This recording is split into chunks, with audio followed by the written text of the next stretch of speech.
what an era to be a legal tech nerd. I just am a super legal tech nerd. I'm loving all of these new tools that come out.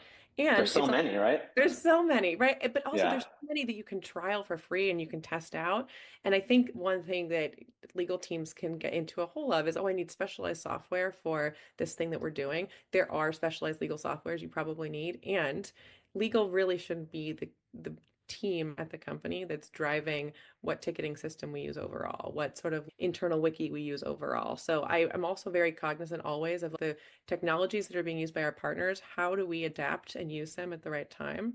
And then separately of the technologies that we want to be at the forefront of, contract management, outside billing, AI contract markup tools that are super cool. I'm really into GC AI right now, which is a AI platform really made for legal teams, and it's bespoke to be super useful. I've used it for everything for like our team mission to markups on contracts to emails back to a partner.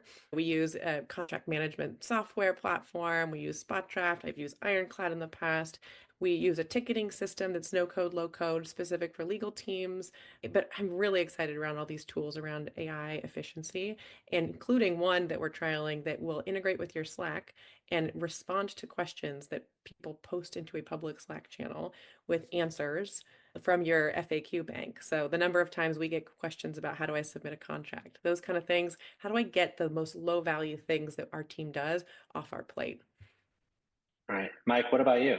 Yeah, I'm gonna need the name of that one because It seems because like I feel someone like wants, yeah, on top of yeah, that too, Megan, it seems like someone wants to hear about the ticketing system that you talk about. I don't know if you want to share it, but feel free. Yeah, so the ticketing system we use is streamline, but I think a lot of legal teams have success in using Jira. If your company uses Jira, or maybe your company uses Zendesk even. I've heard legal teams use Zendesk. There's a couple tools out there that will integrate to Slack though and do like automatic Slack responses based on your FAQ bank. Those are the ones I'm trialing now, and I'll let you know how they go. All right. Mike, what about you? What's your I, stack look like? I need to know that last one with Slack because I feel like a broken record sometimes, right? And we're essentially doing pretty like low level brainless work. We're like, here's how to submit the contract. This is where you go for this, and especially for kind of repeat questions as new sales folks come in that they're just newer. So of course they're going to ask that question, right? There's no historical knowledge or database or things that they can go into. We can almost create that. Yeah. So I'll focus in on some of the AI uses right now. We know that DocuSign acquired Lexion, so I've been a DocuSign CLM user for about the last 2 or 3 years. Now, I'm really excited about some of the features that they have coming up because of their integrations with Lexion. I think that's a lot of that is going to be rolling out in January. I'm not trying to make it sound like an infomercial for them, but just really, I'm more than anything curious about what features are going to come out that we don't even know can be useful right now. And then for the first time, we piloted a bunch of different AI, LLM, and Gen AI piloting software.